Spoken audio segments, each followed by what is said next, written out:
everybody, CW here.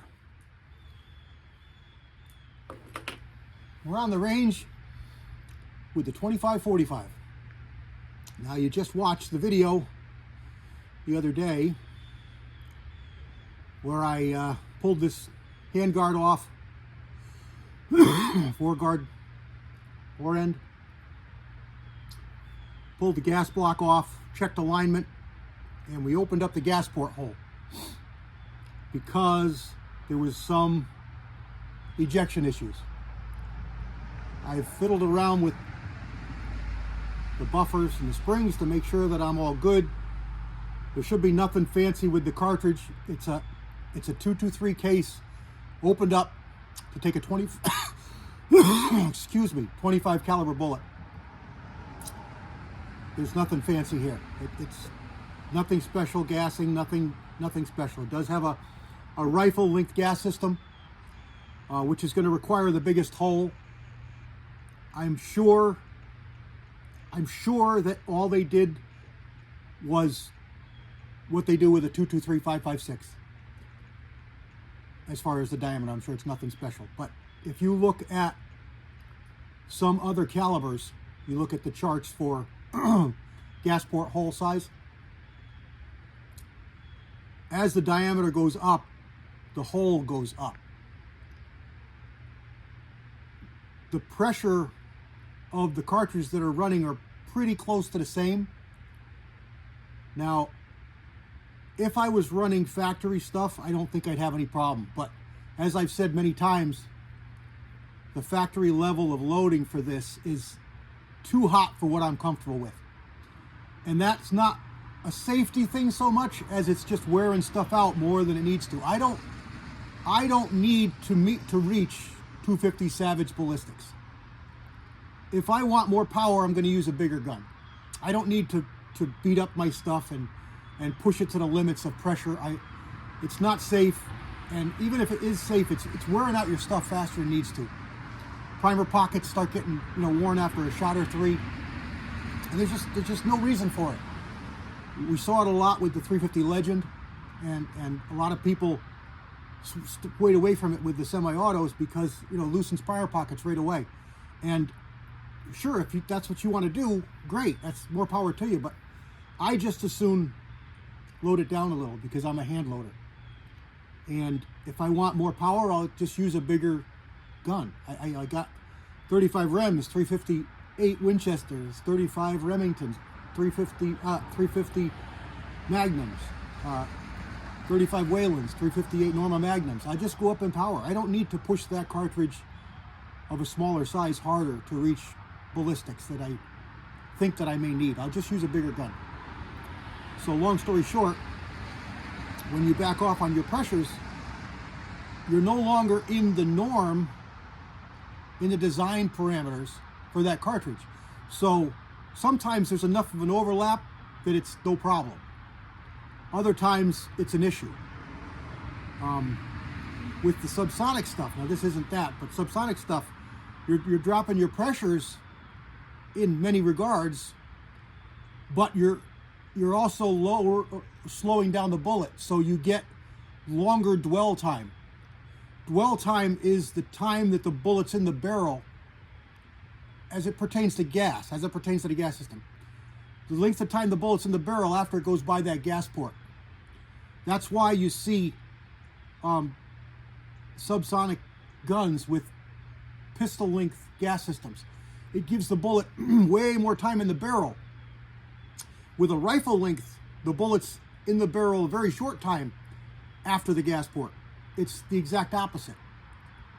So it makes gassing on a pi scale harder or more difficult when you start playing with velocities. So I'm hoping that opening that gas port up a few thousandths like we did is going to be the ticket. Now I've got two different loads here with the same bullet with two different powders. This one is 2230, AA 2230. This is AA 2200.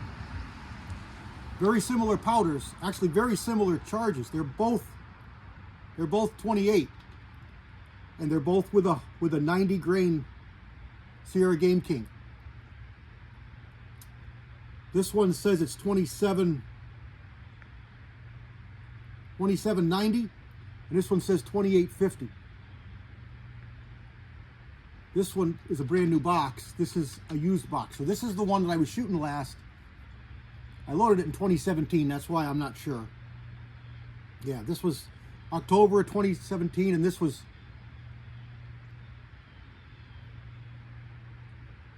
October 30th, this is October 8th. So I was testing. This is probably the one I was shooting last, and it was functioning fine. And I've got some 110 grain FTX bullets that shoot really, really good, but they weren't cycling all the time. They would hold the bolt back most of the time, as I remember, but they wouldn't always cycle. So hopefully we've cured that. I've got a 100 grain hollow point here. I have no idea what it is.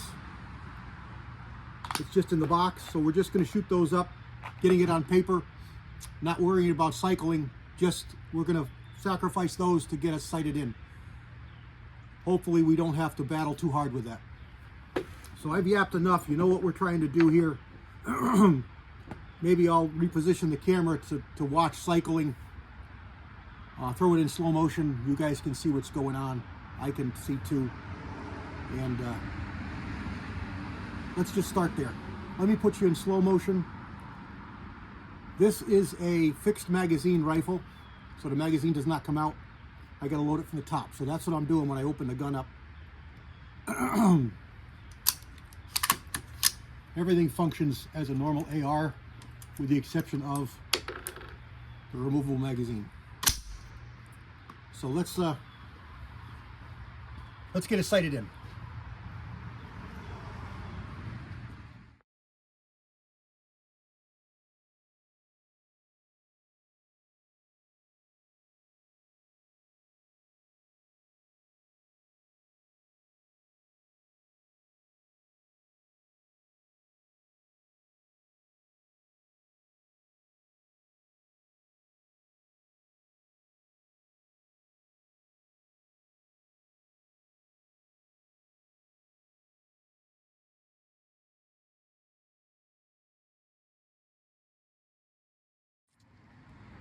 Okay, we got some people on the range now, so it's going to be a little curtailed.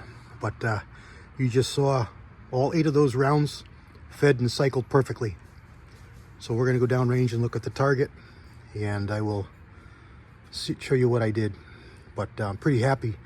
Don't know what that load was. I didn't have it written down, so don't really know if it was, you know, a warm load, a stiff load, a light load, what. But it looked pretty good on the cases.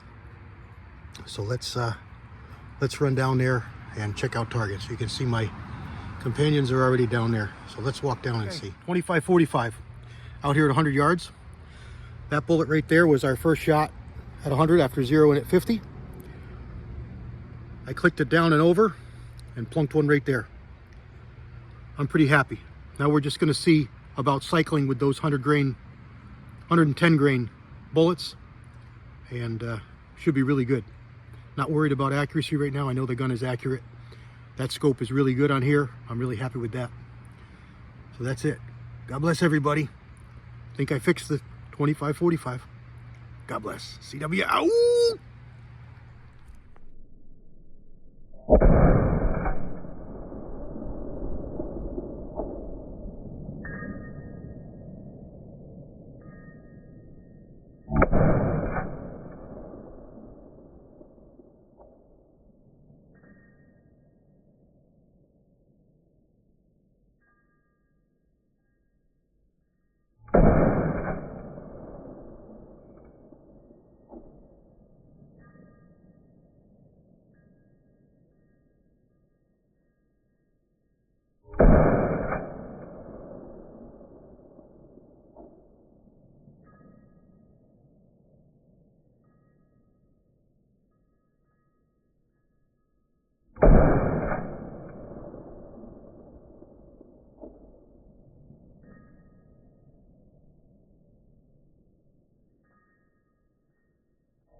All right, that is awesome. Awesome. You guys just saw it.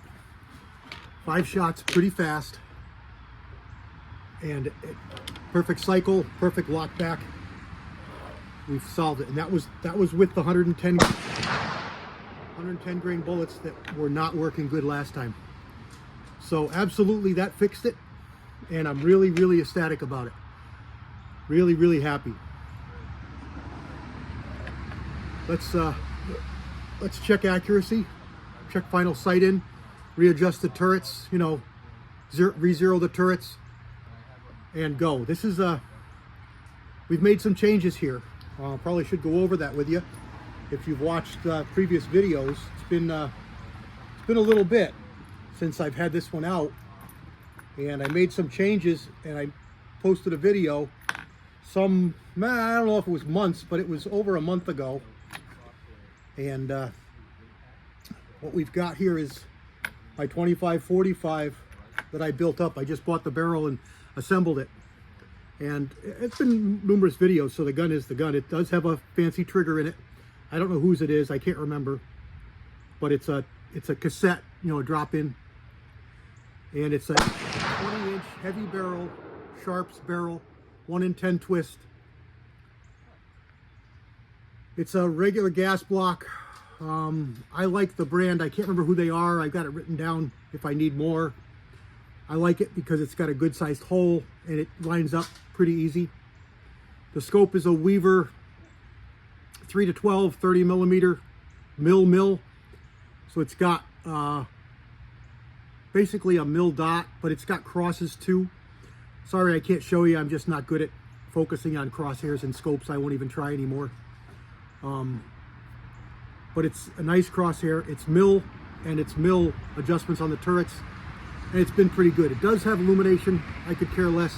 This is what I don't like. I hate them to be up here, but the scope is what it is. So this is a new scope to the gun.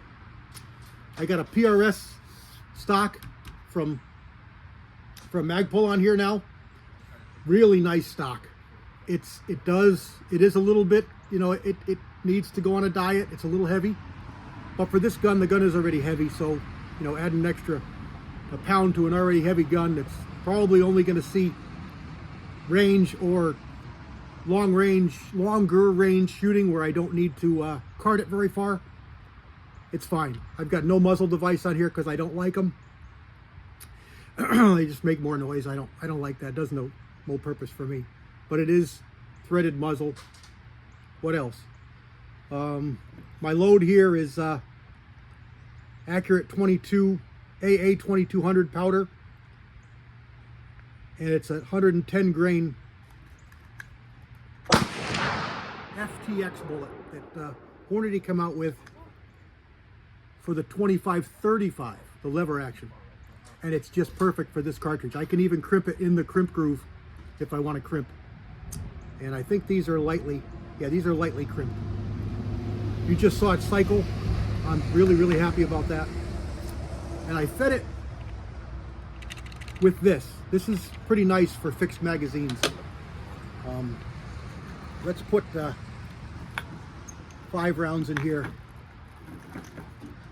Darn it, I just lost my ID for my powder charges. I don't know where it went. There it is. I'll lose that. That's got all my numbers on it. All right, so let me get over here for you. Show you. Mean loader. You just put your bullets in here like this. Kind of like you're loading a magazine, but you're loading a magazine loader.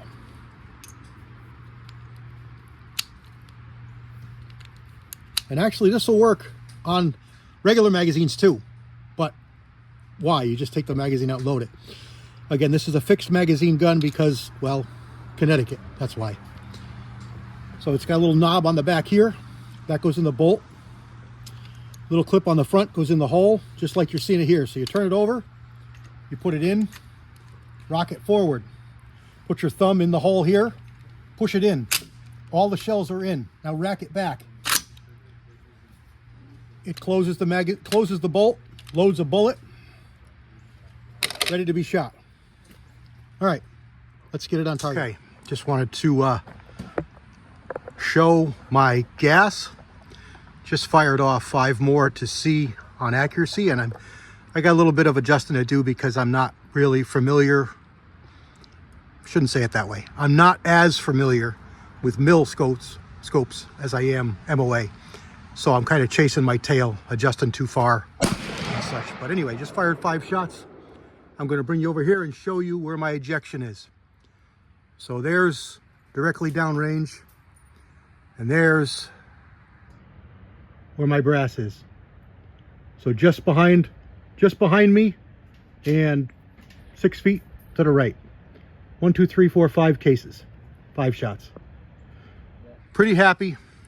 That made all the difference, adjusting that gas block. I'm just gonna have some fun here. Close out with you on the 25-45. God bless everybody. CW out.